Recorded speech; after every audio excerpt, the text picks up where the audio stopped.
Hi everyone. Let's run through this nitrogen compound on lysine. All right, this is quite a popular question. All right, when it comes to amino acids.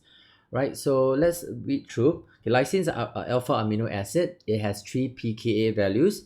So the smallest pKa means it's the strongest acid. Yeah, followed by 8.9 and 10.5. Yeah.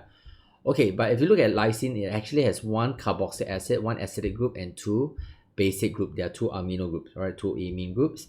So where are the three pK values? So you can't think of it as the NH2 being just an amine. You have to think of it as an NH3 plus, which is the conjugate acid. Yeah. So I'm going to write this down here.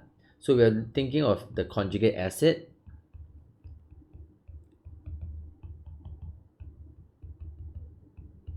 1, 2, 3, 4. Right, so I'm thinking this way. So when I write in this way, it means that there are three pKa values. Right, so the one that's the smallest value is the strongest acid. And I hope you agree with me that the carboxylic acid is the strongest acid here. So pKa equals to 2.2. All right, so how do you tell between these two? How do you know which is the stronger acid then? Right, so there's a way to look at it. So if you remember this concept, Ka times Kb equals to Kw. All right, so if I have a low Kb, I will have a high Ka. So if I have a weak base, the conjugate acid will be a stronger acid. Yeah, so this is a concept you need to take note. Right, so let's look at these two bases. All right, these two bases the two amines. So I want you to focus your eyes on this COH. So COH, because of the oxygen, is actually electron withdrawing, right? So what it's going to do is going to pull away the lone pair, okay, from this nitrogen. It's also going to pull away the lone pair from this nitrogen. But of course, you can see that this lone pair is definitely closer to the COH, and O is of course electron withdrawing. So this lone pair becomes actually less available, isn't it? It becomes less available to accept a proton, imply it will be a weaker base. Okay, it'll be a weaker base. All right, and definitely I know that this one here will be a stronger base. So if you know there's this concept, a stronger base will give rise to a weaker acid, all right, and a weaker base will give rise to a stronger acid. So a conjugate acid, yeah. So if this is a weaker base, I'll say that this actually is going to be the stronger acid. Okay, stronger acid compared to the other NH3 group. So this part I put stronger base, all right, stronger base. So here I'm going to write down as a weaker acid. So definitely I know that this NH3 plus on the left hand side would be having a pKa of 8.9. All right, and this one here would have a pKa of 10.5. Are you me? Okay, so I'm gonna just run through this concept again. So I've done this before, but I'm just going to run through more time. So I'm just give you an example. If our COH, right, has a pKa of say 3, example, this is just example. So if I say the pH is pKa is actually, oh sorry, if I say the pH is equals to 3, all right, what happens if I say the pH is equals to 3? All right, if the pH equals to 3, which is the same as the pKa, right? If pH is 3, which is equal to pKa. So this is the point where pH equals to pKa, which means imply it is actually a maximum buffer. All right, so maximum buffer, it will have equal amount or equal concentration of RCOH and RCOO minus. Are you me? So imagine if the pH is actually 1, right? 1, which is actually lower than the pKa, right? So pH 1 means the medium is very acidic, all right? Very acidic. So I guess what will be present will be RCOOH. So if there's a lot of H plus, the H plus will be taken in by the RCO minus. So if I'm going to write down pH equals to 4. So you know this is always my benchmark. pH equals to like 3, in this case is the benchmark. So lower than 3, pH 1 is protonated, is RCOH. If pH is 4, which is more than 3, is more alkaline, then what will exist is RCO minus. Are you me? Right, so I hope you get this concept. So I'm just going to give you one more. So if I give you RNH3 plus, right? Say for example, okay, this acid, it has a pKa of say 10. or maybe I'm going to use another number, maybe 9. All right, so I'm going to write down. So I hope you realize by now, if I say the pH is actually equals to say 7, right, which this is 9, so 7 means more acidic, so which means what will be present is RNH3 plus. Okay, then if I say what happens if the pH is actually NH3 plus, right? What if the pH is actually 10?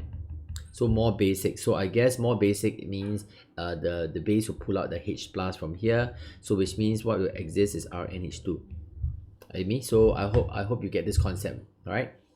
Okay, so let's try this question now. So what is present when the pH is 1, right? pH 1 is actually lower than all of them. See? Lower than pKa 8.9, 2.2, and 10.5, right? So which means everything will remain as the protonated form, because this is a very, very acidic medium, pH 1. So everything will exist in the protonated form.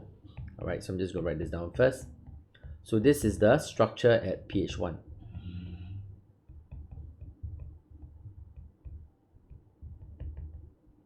Okay, what happens if the pH is 5.6, right? 5.6, actually, the truth is 5.6 is now above 2.2, right? pKa 2.2, but now the pH is 5.6. So because it's above 2.2, you can treat it as now the medium is a bit more alkaline. So more alkaline, it will be COO minus, all right? But 5.6 is still below the 8.9 and 10.5, right? So which means the rest will still be protonated. So this is what it looks like at pH 5.6, right? So this is what it looks like. Okay, so let's look at the next one, 9.5. Okay, 9.5 is actually greater than 2.2, and 9.5 is also greater than 8.9. Can you say 8.9? So 9.5 is greater. So these which is now more alkaline, you have to take it as these two will be deprotonated, means they'll lose the H plus, right? Lose the H plus, right? Because it's more alkaline now. So CO minus. So this one becomes NH2, and this one still remains as NH3 plus. All right. Okay, I guess this one pH 12 means it's very alkaline. It's actually above 10.5, 2.2, and 8.9. Everything will be deprotonated. Everything, because it's so alkaline, everything will lose the H plus. All right, so this is what it should look like.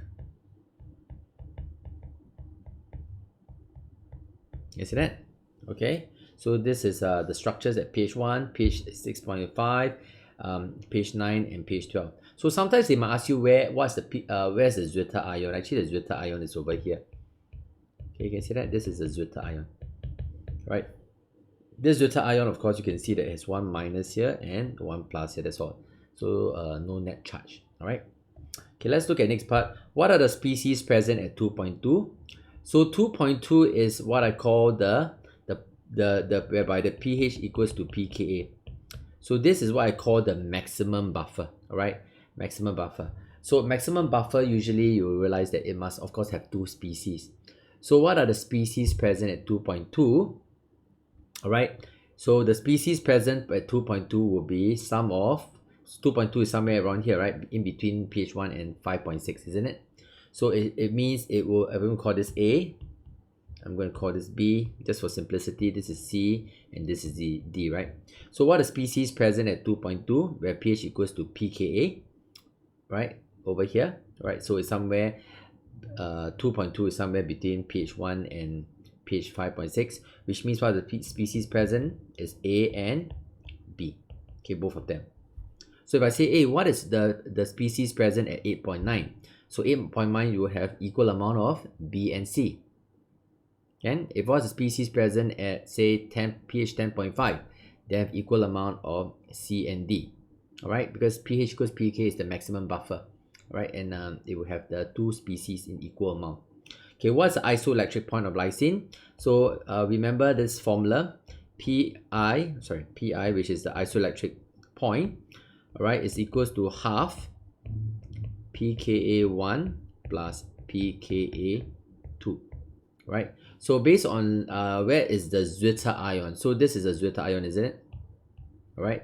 So Zwitter ion is over here. So it's around pH 9.5. So you have to use the pKa of these two. 8.9 and 10.5. All right, 8.9 and 10.5, so it's half 8.9 plus 10.5. Okay, you get a value of 9.7.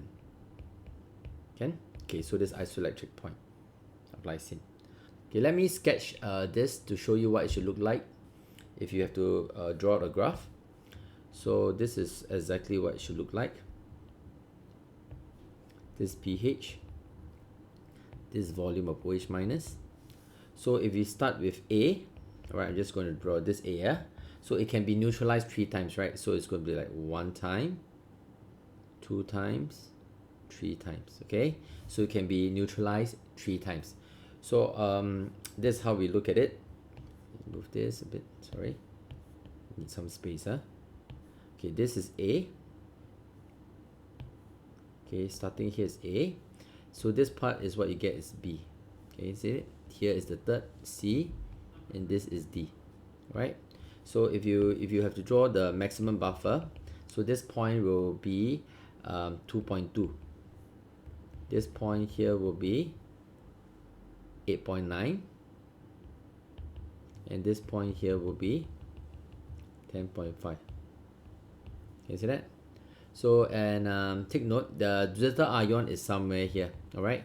So that's why if you want to find out the isoelectric point, which is Pi, is halfway between 10.5 and 8.9, right? And like just now what we did, what is found at pH 2.2, you must have equal amount of A and B, right? That's why over here is A and B, right? So that's how we actually try to do this question.